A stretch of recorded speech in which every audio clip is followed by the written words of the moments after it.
Hello friends, मैं हूं advocate Nitish Banka. आप है मेरे YouTube channel let's speak legal में। आज मैं आपके सामने एक बहुत ही बेहतरीन वीडियो प्रस्तुत करने जा रहा हूं। आज मैं आपको ये बताने जा रहा हूं कि वाइफ साइड अगर कोर्ट में झूठ बोलती है अपनी इनकम के बारे में, तो क्या उसे मेंटेनेंस फिर भी कोर्ट दे देगा अगर उसने पूरा झूठ बोला हुआ है कि वो बिल्कुल काम नहीं करती है, जबकि सच्चाई ये है कि वो काम करती है। देखिए, उसको एक ही कंडीशन पे मेंटेनेंस मिलेगी अगर आप काम नहीं करते। अभी हाल ही में मैं अपनी कितनी भी वीडियोस, मैंने इतनी सारी वीडियोस बनाई है और उसमें मैं यही एक चीज़ बोलता आया हूँ कि आप जो है पता लगाइए कि आपकी वाइफ अभी कहाँ पे वर्किंग है। अब जिन जिन क्लाइंट्स ने ये चीज़ कर दिखाई है कि उन्होंने पता करवा दिया, चाहे वो लीगल इन्वेस्टिगेटर हायर करके या खुद से उन्होंने पता लगाया कि कहाँ पे वाइफ साइड जो है वर्किंग है और कोर्ट के सामने अप्रोप्रिएट 91 की एप्लीकेशन रखी या फिर कुछ मटेरियल रखा कि दिखाया कि वाइफ साइड जो है वर्किंग है, वहाँ पे तो कोर्ट ने बहुत ही स्पष्ट शब्दों में मेरे खुद के कई केसेस में, और हाल ही में एक दिल्ली हाई कोर्ट की नई जजमेंट आई है, वो मैं आपसे शेयर करूँगा अभी थोड़ी देर में।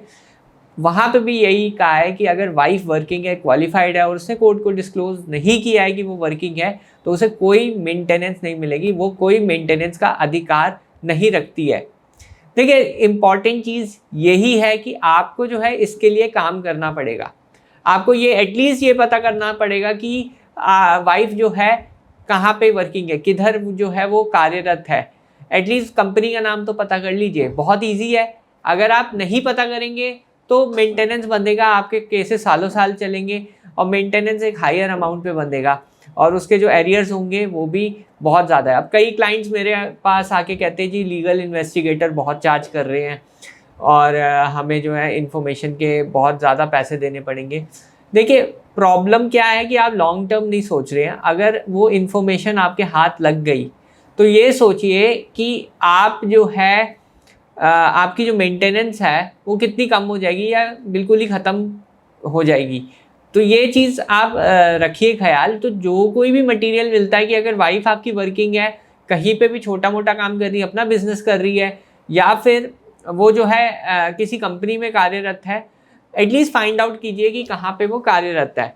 तो ये जो मैं दिल्ली हाई कोर्ट का केस अभी डिस्कस करने वाला हूँ, इस चीज़ में भी यही हुआ था कि वाइफ जो है किसी ऑफिस में कार्यरत थी और हस्बैंड ने ये चीज़ पता कर ली कि वो इस ऑफिस में कार्यरत है और उसने यहाँ तक कि वहाँ पे जो है वीडियो बना ली, वाइफ वहाँ उस ऑफिस में काम कर रही थी और वो सीडी भी बना ली।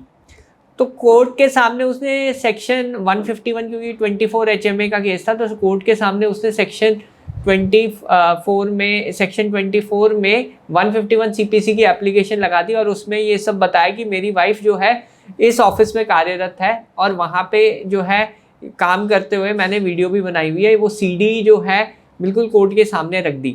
हालांकि उसके बाद ना कोई सैलरी स्लिप थी, ना कोई ऐसी चीज़ थी जो शो करे कि वाइफ सही में वहाँ अर्निंग है। वाइफ ने को जो है जज साहब ने उस सीडी से कन्फ्रंट कराया कि आप इस ऑफिस में रोज़ जाते हो, आप क्या काम करते हो। तो सीधा वही कन्फ्रंट कराया वो सीडी से। तो वाइफ ने एडमिट कर लिया कि वो जो है टेम्परेरी बेसिस पे वहाँ पे काम कर रही है। कोर्ट ने उसकी एप्लीकेशन ली और पूरी की पूरी एप्लीकेशन डिसमिस कर ली। कोर्ट ने ये कहा चाहे वो टेम्परेरी बेसिस पे काम कर रही है या परमानेंट बेसिस पे काम कर रही है, उसको जो है कोर्ट के सामने ट्रुथफुली जो है अपना केस रखना चाहिए था। कोर्ट को इन्फॉर्म करना चाहिए था कि वो इस ऑफिस में टेम्परेरी काम कर रही है और इतना पैसा कमा रही है या जितनी भी सैलरी उसके अकाउंट में आ रही है, वो सब चीज़ें कोर्ट के सामने ट्रुथफुली रखनी चाहिए थी। एक तो वाइफ जो थी वो अच्छी तरह क्वालिफाइड थी, हाईली क्वालिफाइड थी, और दूसरी तरफ वो कहीं पे भी टेम्परेरी चाहे काम कर रही थी, वो अर्निंग थी और कोर्ट के सामने उसने नहीं रखा ये चीज़। तो कोर्ट ने जो है, लोअर कोर्ट ने पूरी की पूरी मेंटेनेंस उसकी डिसमिस कर दी। वो केस लेके वो ऑनरेबल हाई कोर्ट पहुंची, दिल्ली हाई कोर्ट पहुंची और दिल्ली हाई कोर्ट ने अभी सितंबर 2023 का ही ये ऑर्डर है, रीसेंट ऑर्डर है। इसमें जो है सीधा सीधा जो है हाई कोर्ट ने भी जो है डिसमिस कर दी वाइफ साइड की पूरी एप्लीकेशन और पूरा का पूरा केस जो है डिसमिस कर दिया, अपील डिसमिस कर दी, सेम ग्राउंड पे कि वाइफ साइड ने अपनी इनकम जो है ट्रूथफुली कोर्ट को डिस्क्लोज नहीं की और सच नहीं बताया कि वो वर्किंग है, ऑफिस में कार्यरत है उसने जो है ऑफिस में जो भी पोजीशन वो संभाल रही है उसे जो है ट्रुथफुली डिस्क्लोज करना चाहिए था। ऐसे ही हुआ था, मेरे एक केस में भी हुआ था, साकेत कोर्ट का केस था, वहाँ पे भी सेम चीज़ मैंने आर्ग्यू की थी कि वाइफ साइड को जो है ट्रुथफुली डिस्क्लोज कर देनी चाहिए थी इनकम अपनी, जबकि वो वर्किंग थी। उसने इनकम एफिडेविट फाइल किया, उसने कहा कि मैं काम नहीं करती, और जैसे ही उसने इनकम एफिडेविट फाइल किया अगले ही महीने से वो काम करना शुरू कर दिया उसने, और हमने जो है उसकी सैलरी स्लिप जो है 91 जो है CRPC में हमने मंगवा ली उसकी सैलरी स्लिप आई, और उसमें जो है सैलरी जो है दिख गई 24-25 हज़ार रुपये वो महीना कमा रही थी।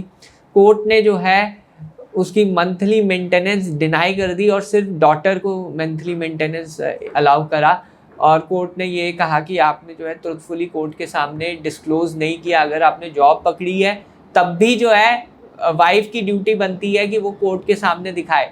ये हो सकता है कि वाइफ जो है वर्किंग ना हो इनिशियली जब उसने मेंटेनेंस का केस डाला, और ये भी हो सकता है कि पॉसिबिलिटी हो सकती है। तो आप अपने केसेस में देखिए, कमेंट कीजिए कि अगर क्या आपके केस में पॉसिबिलिटी है ऐसी कि आपकी वाइफ जो है कई काम तो नहीं कर रही है कहीं पे। अगर काम कर रही है तो कमेंट कीजिए कि आपको लगता है कि वो काम कर रही है, तो फिर आप लीगल इन्वेस्टिगेटर क्यों नहीं हायर करते। एक बार का खर्चा होगा, चाहे खर्चा होगा, बट आपका जो लॉन्ग फॉर्म जो है, लॉन्ग टर्म जो है मेंटेनेंस अगर आपकी बच जाती है, केसेस आपके बिल्कुल सेटलमेंट पे आ जाएंगे। क्योंकि मेरे कई केसेस ऐसे ही हुए हैं कि मेंटेनेंस जहाँ जहाँ डिनाई हुई है वहाँ केसेस सेटल हो गए, डाइवोर्स मिल गया, पूरे के पूरे मैट्रिमोनियल केसेस खत्म हो गए।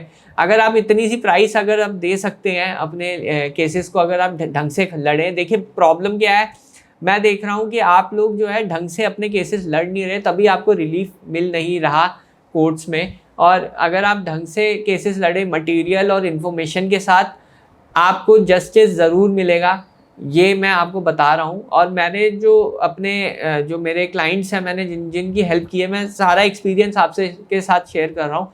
और साथ ही साथ मैंने अभी जो रिसेंट हाई कोर्ट की जो जजमेंट है, जो मैं बोल रहा हूँ वो चीज़ एक्चुअली हो रही है कोर्ट्स में, विद मैं प्रूफ दिखा रहा हूँ कि ऐसी चीज़ें हो रही हैं।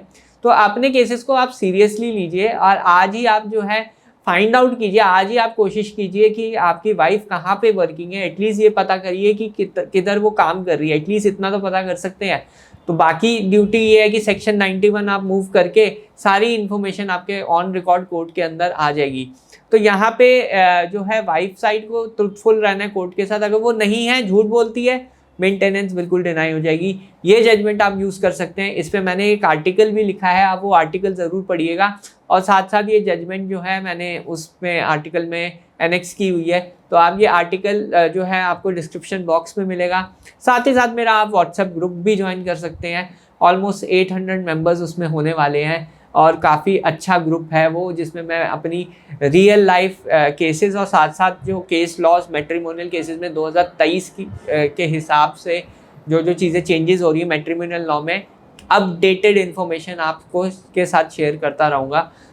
आप ज़रूर इन सब चीज़ों पे ज्वाइन कीजिए और ज़रा अपने केसेस को सीरियसली लीजिए।